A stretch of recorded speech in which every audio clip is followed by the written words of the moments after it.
Hello, everybody. We are live. We are here for today's, of course, next day thoughts. We are here. Leeds United, of course, lost the Spurs 2-1, and now we've got an international break. YouTube's killing us right now, so please make sure you like, because it really helps the channel at the moment, as YouTube's kind of screwing a lot of creators right now, or all creators is kind of screwing us right now. So please subscribe if you haven't already. Make sure you do like the stream, and yeah, because we're on the road to 1K. Liking the stream, of course, helps and gets more people in here, more people see it, more people come and watch it. So yeah, liking is very important as well, so please do that. And anyway, what we're going to do is, of course, we'll start off with what Daniel Farke had to say after the match, and then we'll get into some other stuff that were in the performance and player performances. And yeah, so good morning, everybody, and we'll look at this. And so what Farke had to say after the game, I heard him say something that I didn't agree with. I saw like one thing where I didn't agree with. So what do you have to say? Very unfortunate. First feeling is disappointment. Yeah, we had chances. You know, if the one that annoys me the most is the Rodon one. Just because it's an open goal. It is an open goal.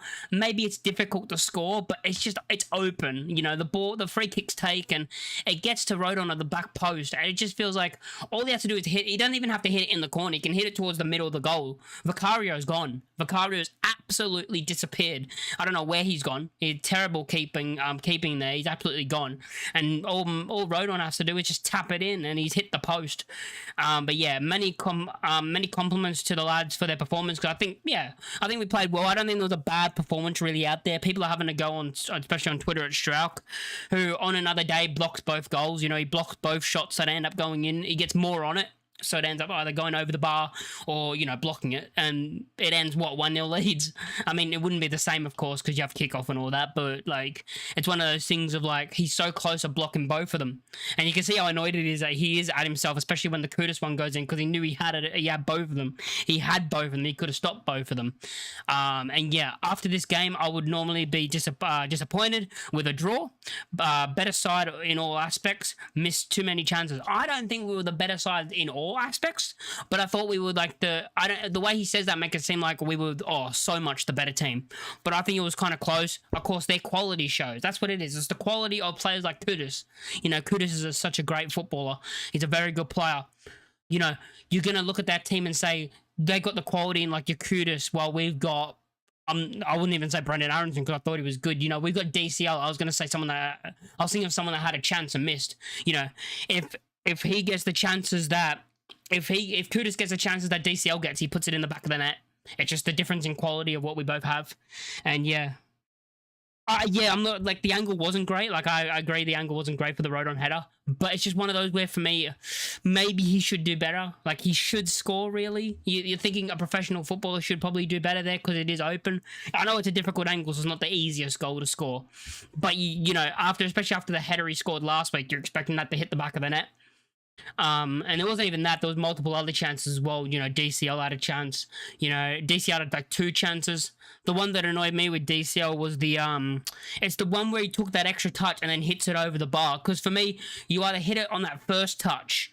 Once he took the second touch, he's dragged all the defenders. He's dragged every single player towards him. He's done so well at that, right? You have one player coming behind him, and then you have 2 in front of him coming towards him, and there's a space, and you have Aronson to the right. I'm not saying Aronson's the best finisher and he'll put it away, of course, but he's in open space.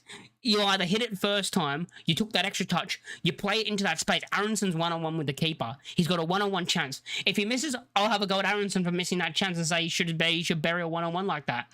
You know, he should do better. But at least give him the chance. You know, he's in the perfect position for a one-on-one with the keeper. You know, if the ball went to Aronson and he missed, I would say you should do better. But it's one of those over. You put it towards him, and he would have at least we get that chance. We get that shot off. You know, we get that one-on-one with the keeper, where when it dropped to him, he would just have to hit it bottom left corner.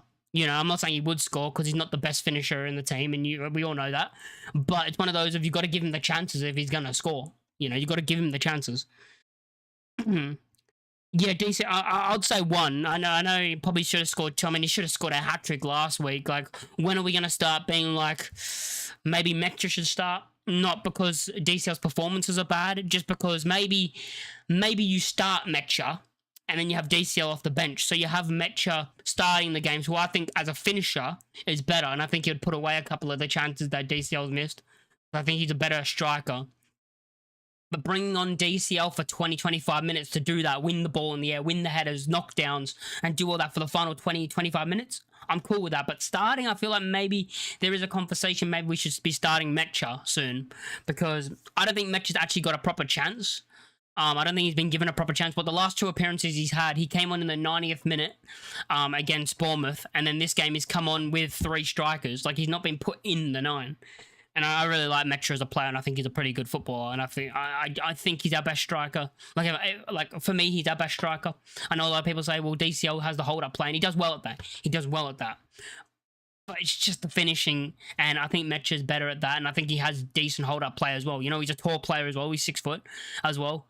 He's decent in the air. I don't know how great he is in the air. What I've seen, he's not bad in the air. You know, probably not as good as DCL, but he's good in the air. And I'd like to see him get a couple of games, because I think he was actually playing well before he got that injury where DCL did come in and start.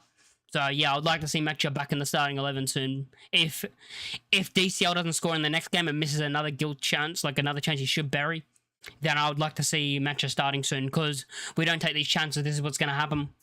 Especially in the next 2 games when we got West Ham, who I think have improved a little bit. You know, new manager, they have improved.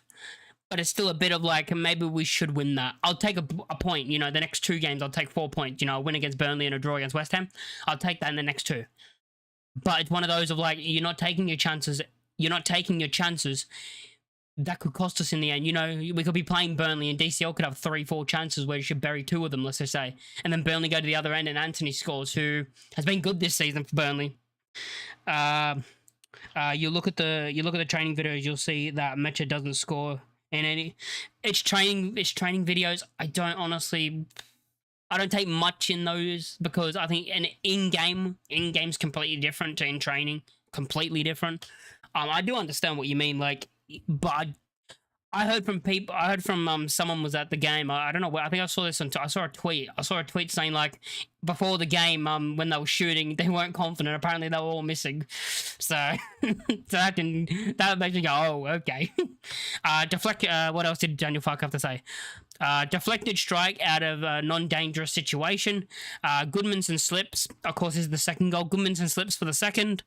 Punished with a deflection goal again. Tough for my lads. They scored twice out of nothing. Rodon off the post. DCL big chance. Longstaff big chance. Pascal's header. The thing is, I don't say Longstaff is a big chance. It's an outside the box strike, and I know he scored one last week against Bournemouth, but it is a difficult finish. Like if he hits that and it goes bottom corner, it's a really good finish outside the box to hit at the bottom corner. Like, I'm not going to count that as a big chance. DCL's is a big chance. Rodon's is a big chance. The Pascal header, I don't even know when that was. Probably a header that just went over the bar. I mean, I wouldn't call that a big chance either. But I mean, there is that thing about at the end of the game where we got that the free kick, I think it was, and Richarlison stood on Strauch's foot. I'm not saying that's a penalty because it is a bit soft, but what I am saying is I watched the Arsenal game after, and their penalty they got against West Ham was softer than that. That penalty that Arsenal got against West Ham was way softer than what Richarlison did to Strauch. He stood completely on his foot. He fully just stood on his foot. But they'll say, oh, it's an accident. I don't care if it's an accident or not. You stood on his foot. Does anyone actually mean to make a foul in the box? So every penalty shouldn't be a penalty because they're all accidents, because they don't mean to give away a penalty. It would be harsh, and I wouldn't like to be giving it the other way. But you just know if it was the other way around, you could probably see VAR going, well, we stood on his foot, penalty. It is one of those where I go, it would be very soft, but he stood on his foot. Like, I don't know what more you could ask for a penalty. I know technically they'll say like, oh, well, the ball wasn't near him, blah, blah, blah. But he's been stood on. His foot's been tread on. I'm not going to complain and act like that was the reason we lost, but there is an argument you could say it could be a penalty. There's that argument. I mean, the refereeing performance in general was bad.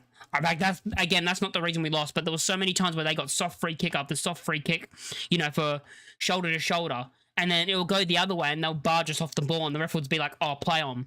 So I think the refereeing was pretty bad, to be honest. I think it was in Spurs' favour. Again, not why we lost, not blaming the referee, but it is one of those things of like, they kept on getting free kicks that were very soft, and then we wouldn't get a free kick with similar contact or even sometimes worse contact. And it's one of those things about, it's not really been fair. What else Daniel Fark had to say? We have to take our chances, yes, and hope the goalkeeper is not the man of the match. I mean, yeah, that's pretty true. I mean, the keeper probably wasn't man of the match. I think we should have took more shots, especially after what Aronson did. You know what Aronson did for the Okafor goal. Good strike. Like, Aronson's strike was good, and there was a deflection, right? There was a deflection. I genuinely think, like, watching that back, if there's no deflection, I think it actually might go in the back of the net and Aronson scores. Like, that was probably one of Aronson's best strikes of a ball I've seen in a while. He's hit it well, and the way the keepers fumbled it, the way the Vicarios fumbled it in front of Okafor, I wanted us to do that more, hit it low and hard, and hope he fumbles it in front of DCL or fumbles in front of Okafor again, or fumbles in front of Aronson.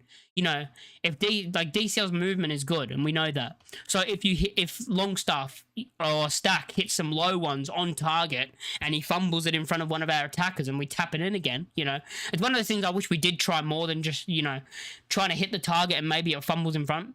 I mean, the save that he made at the end for the Pirro chance, it was a very good save, because if he gets a bit less power on his, like, the hand, it goes straight to Mecha for a tap in.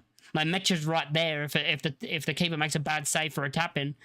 It's one of those things about, like, I wanted us to shoot a bit more, maybe just on target, like even if it was in the middle of the goal, and just maybe hope for a fumble, because the keeping didn't look great, which I thought we could have tried to use more in that game and try and take more shots at the keeper that were like low, not like high ones going for the top corner.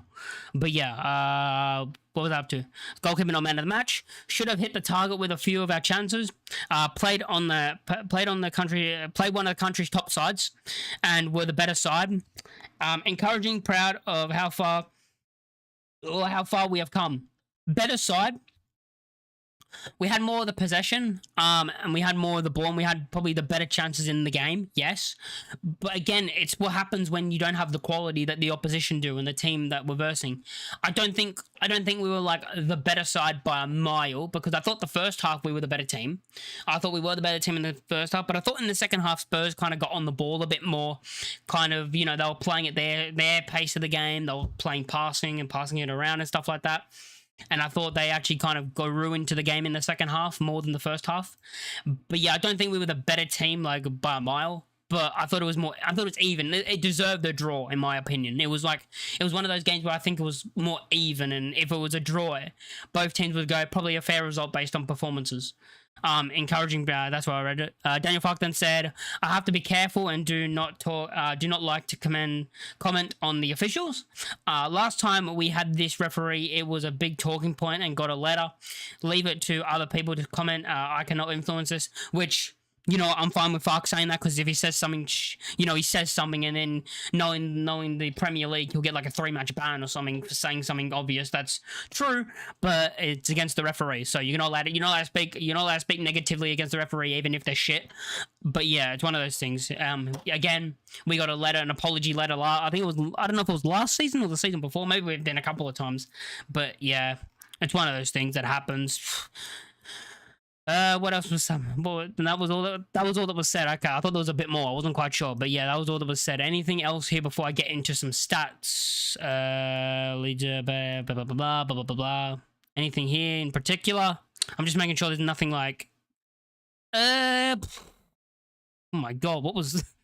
But yeah, yes. Okay, so that was all that was said by everyone. Okay.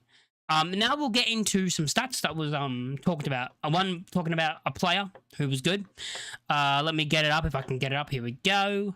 So some stats that went around was after the game, of course, Daniel Farkas suffered his first competitive defeat against a side managed by Thomas Frank, which was 2 wins, 3 draws before this game, and this was his first loss against Thomas Frank.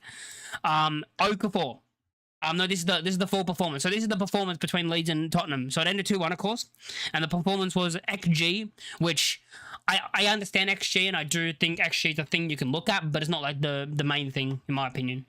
We had a 1.66 XG, while they had a 0.52. Again, that's the quality of players like Kudus, who can score bangers, and Tell was good. I don't really rate Tell as a great striker, but I think he took his goal well. Good, good strike. And if it wasn't for the deflection, actually, if he didn't deflect, it would have been saved. I think Darlow saves it if it's not deflected.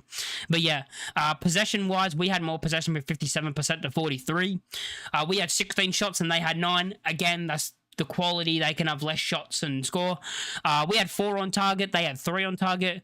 Chances created, we had 14, they only created 5 chances, so we created way more chances than what they did. Big chances created, we had 3, they had 1. So you're looking at these and you're like, we were the better team, but that's what happens when you're versing teams that have way better quality than you. They take the chances that realistically are less likely to score than the ones we have. So yeah, passing, it was 401 to 295 for us. Final third passes, 87 to 66. Opposition touch, box touches, 21 to 18. Successful take-ons, this is the thing, 3 successful take-ons all game to their 10. That's another big stat. When you look at an Okafor is probably the only player that actually runs at his man, really. You look at that, and he's the only one that really takes on his man. 3 to 10. I reckon that they're all Okafor. I think Okafor did all 3 of them. I think maybe Aronson did 1, maybe, but it's not even just Aronson. It's everyone. We don't really take on anyone really, like. We don't do that. But yeah, duels won, 48 for Leeds, 44 for Spurs. Tackles went 11 to 9, and interceptions 5 to 6. But the big one here for me is successful take-ons. We only did 3, they did 10. So that's a massive one for me when I look at it. Leeds have now failed to win in any of our last 12 Premier League matches that have kicked off before 3 p.m. So we have a terrible early kickoff record with 0 wins, 2 draws, and 10 losses. That's a god-awful one. Oh my god, 0 wins, 2 draws, and 10 losses. That's a terrible record, but that's Premier League, and especially the last 2 seasons we were in the Premier League before this one, it was absolutely awful. We barely won in general anyway. So Lee's run of 23 league games unbeaten at Ellen Road come to an end. In there we had 1, 2, 3, 4, 5 draws. So we had 5 draws. What's that? 18 wins, 5 draws, and 1 loss. You look at those stats and you just tell that Ellen Road's going to be massive this season for us staying up, and I think we will stay up, and that will be the reason. Our top goal scorer, of course, is Okafor now, so Okafor is our top goal scorer. Noah Okafor also scored Leeds United's 800th Premier League goal, so the club make a milestone of scoring 800 Premier League goals, and yeah, it's one of those things about, okay, we made that milestone. It doesn't really mean anything, really. But yeah, performance-wise, I was happy. You look at this and you look at the the attacking momentum shows mainly Leeds, especially in the second half. It's mainly Leeds United. The man of the match that was given by SofaScore was Kudus. So Kudus did get the man of the match, of course, to 1 goal, 1 assist. Can I see take-ons? Is there a stat for take-ons? No, there's not. Is there? Blah, blah, blah. Anyway, let's go through Okafor. I'll go through Okafor first because I thought he was man of the match and the best player. So he played 79 minutes. He had 1 goal with an XG of 0.77. Probably should be higher, really. That's tapping. Probably should be 0.9, to be honest. God, you should score that.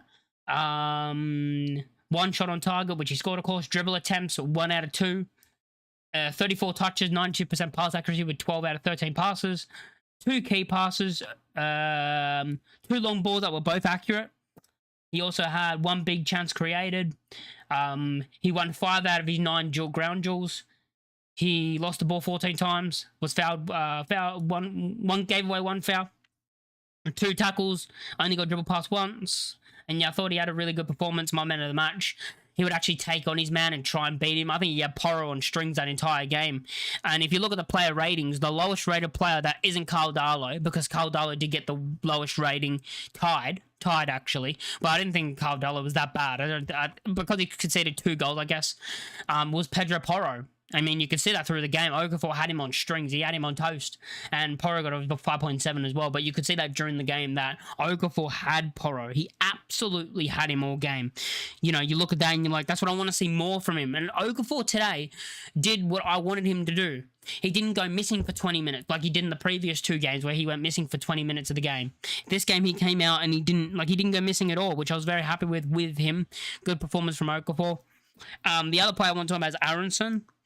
He played 67 minutes. I think he had a good performance as well. I think he's added 4 good performances now in a row. I think people need to start giving him some respect about how well he's actually played in the last 4 games. I think he was good in the first 2 he played, and then he was great against Wolves. I think he had a very good performance against Wolves. Bournemouth, I thought he was good as well. I thought he was good against What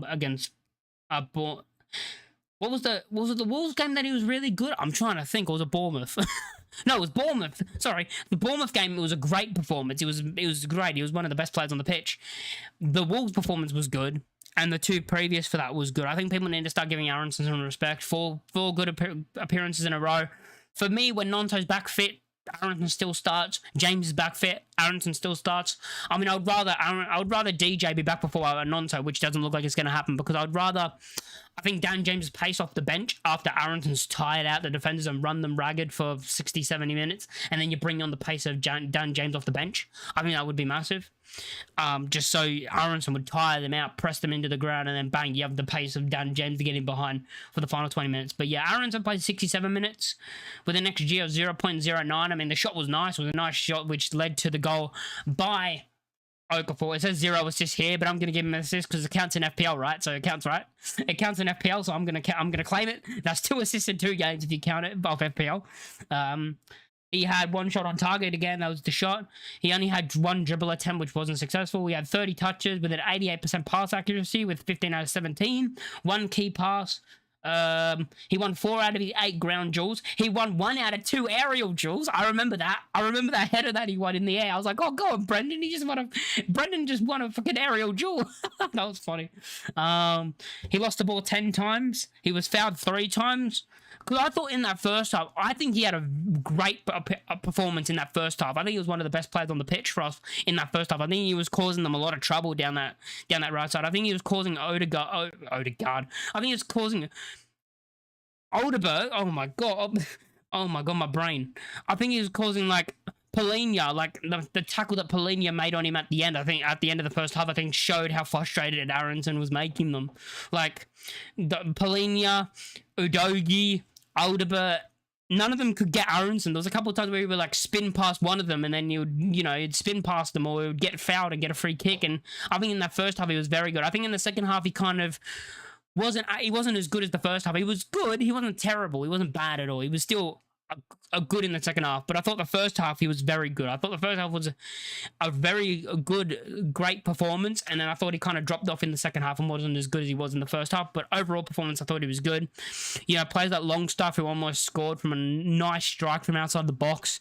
I think he's at fault as well. You can blame him for the first goal. He shouldn't be losing the ball in the position that he lost it him to, and then the ball goes to Curtis to tell, and then of course Strauch makes the block and it gets past him. Maybe Strauch should be better in coming quicker and block the shot, but it's one of those things about if he steps up and tries to stop to make a tackle and lunge in, and then Tell gets around him, people are gonna go at him saying, "Oh, why didn't you stay back? He could be, he wouldn't have got around you." And I think the same thing for the Kudus goal, you could say. Like Goodmanson slips. For me, it's on Goodmanson. He has the ball, he chests it, and then he just slips over. And then, yeah, it's the same thing. But if he steps forward, and then we know how good Kudus is, he gets around him. People are going, "Why'd you lunge in and why didn't you hold him off?" Because of how good Kudus is, and he just gets around you. Because I think he had to make the challenge. If I'm not wrong, that second goal, I think he had to hold back just because I think there was someone there open. I can't remember, but I'm pretty sure at the time I remember saying like, well, there's someone open there for a one-on-one with Darlow if he does lunge in. If he does lunge in, they basically just play a pass and they're in for a one-on-one with Darlow again. So I think he didn't make the wrong choice in that situation. I think Stack's been offered a bit recently, and people are saying maybe Tanaka comes in for the next game. But for me, I don't think you change the midfield because I don't think Tanaka's done enough he hasn't done anything to deserve a start. I still think he has to show something to earn a start. So I think the midfield should stay the same as Stack and Purdue Longstaff. I think Aronson keeps his spot on the right. Okafor, of course, will keep his spot on the left. Goodmanson, even though he was at fault for the goal, and I don't think he wasn't poor, but he wasn't great. He was a bit average, maybe a bit below average for a performance. Maybe Strauch comes out for BL, but I'm thinking you keep Strauch in. I just don't think it's been on Strauch, and I think this season, what I've seen from Strauch, I think Strauch's been better than Rodon. I think they've been similar. I think he's just been a bit better. I think they've been kind of even, but I've actually been more impressed with Strauch's performances over the start of the season on all games than Rodon, who I think also had a good start to the season. But yeah, and then Bogle, of course, keeps the right back position. The only changes I think I would make is maybe BL comes in for Strauch. I think it'll be hard on Strauch, but I could see us doing that because Strauch is one of the reasons and is our fault for both goals, you could say. He should be doing better, maybe get more on it, defensive-wise, get more on it. And yeah, it's one of those things. What was it? DCL's the other one. Maybe you start Metcha. Maybe you give him a chance, because I thought early on in the season, I say early on in the season, we're still early in the season, but you know what I mean, when he was getting his run of games, I thought he was playing well up front, and then he got that injury, and then DCL came in, and then Metcha hasn't really got a chance back in the team. I would start Metcha, give him a chance.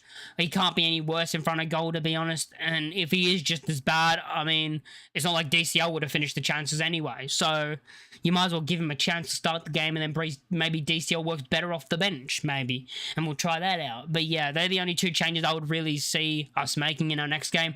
We've got an international break, so we do have a week off, so probably not much content going to be released. I might try and make a video or two if there's any news that comes out, something. Maybe, you know, we'll talk about the international players. Aronson's been selected for America, I'm pretty sure, in the USA squad.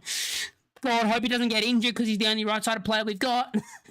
Dan James, I mean, not Dan James, he's not going on international duty, is he? You know, you have other players on, we just have to hope no injury during international, you know, we just have to hope that. But yeah, I'm happy with the performances so far this season, and what I've seen from us. What I have seen from us this season so far, we're staying up.